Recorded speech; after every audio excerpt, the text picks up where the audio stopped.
Hi, guys. Hey, so we had a move today that we just did. Dylan Covey, we were going to send to Pawtucket and try to get him stretched out. So we actually liked what we saw today. We had talked about doing this move before the game and actually the last couple days.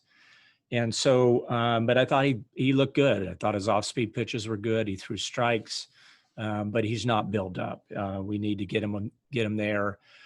Try to extend him out maybe to 3 innings the next time, and then maybe 4 after that. And then we'll see what our need is when he gets stretched out, when he's strong. And so that's that move. And then game, just questions on the game. Is there a corresponding move with that, Ron? Yes, and that'll come tomorrow. We have to make some phone calls and talk to some people there, and then we'll make that move.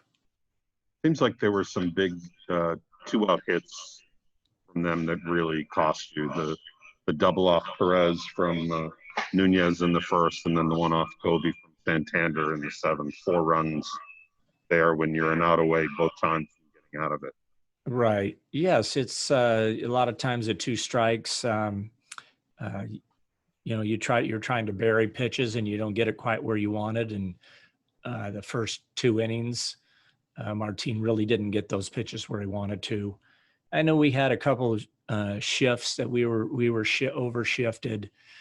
He threw some pitches outside and they, hit 2 ground balls that got through on the shift. I know that sometimes that happens. It's frustrating to a pitcher when you think you've made a good pitch and you get a ground ball and all of a sudden nobody's there. So that ended up hurting him. But it was command. It was just command early that he didn't get pitches where he wanted to. And then all of a sudden he started commanding the ball in the last 2-3 innings, really good, especially the last 2. So if we can get him to pitch like that from the get-go, he'll be back where he needs to be. Ron, only 2 games in, obviously, but 2 of your key batters are kind of struggling to start the season. Benny and obviously Raffy with the 4 strikeouts today. Anything you're seeing from them at pressing or anything like that? Well, I think you always press, especially at the beginning of the season. These guys were both swinging the bat well in preseason, Benny especially. But Devers was too. And so you start the season, you think you're going to just come right out and continue to get a lot of hits. And then all of a sudden you get through the first game with no hits, and then you start pressing a little, trying to get that first hit. And once they get them, I think they'll relax and be the hitters that we know. But when you press, you chase balls out of the zone. We know, especially with Devers, that's something that he is a guy that's you would probably call a wild swinger. And when he gets too aggressive, he swings out of the zone too much. And I know he can hit those pitches at times, but it still makes it difficult. So we need to get him back in the zone.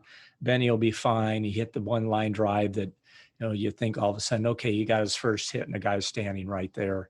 But they'll both be fine. Did Verdugo get ejected in the 9th inning? No. Okay, No. I saw him. He had something going on with the umpire there. I didn't know. Yeah, it was just when we had the timeout and he was at third base and stayed there too long, and they were talking and didn't get back to second base, and so there was just a little John going on, but it was fine.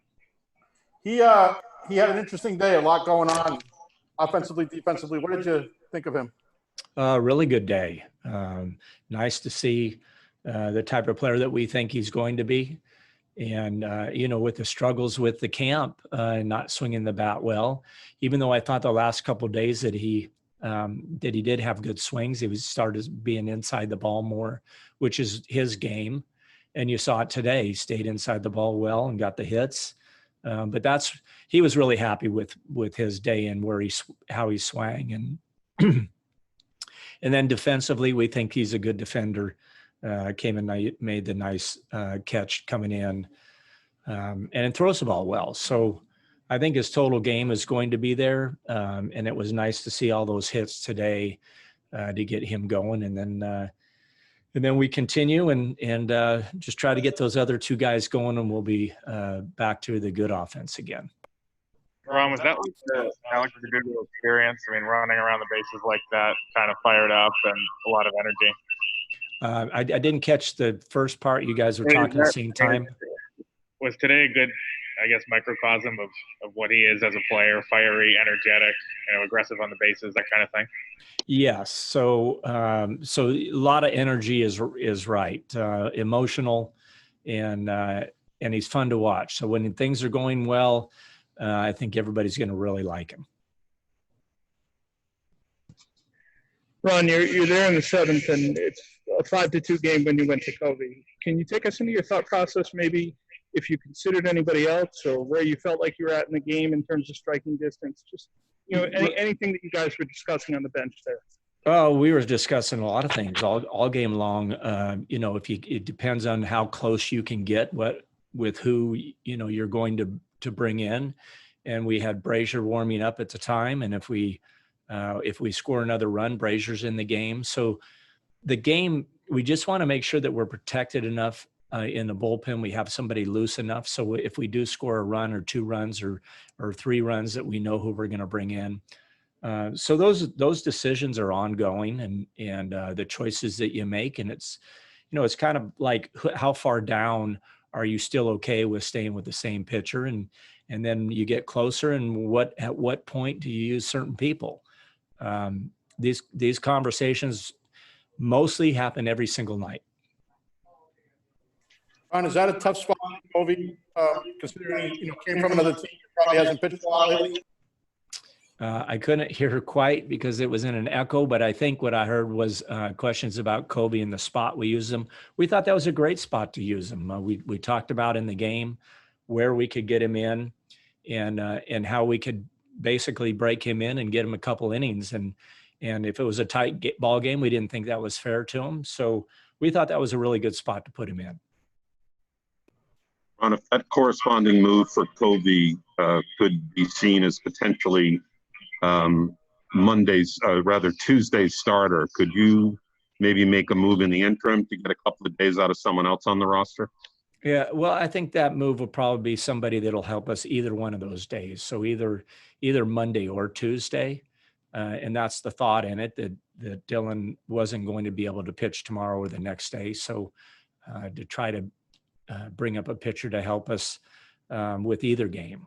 We'll see how it goes, and we have a thought what we want to do on Monday, and so we'll probably continue to be there unless tomorrow's game changes. So we're hoping to get some innings from Webby and a good start, and then we'll proceed with what we have planned. And if things do go bad, we'll have to adjust again.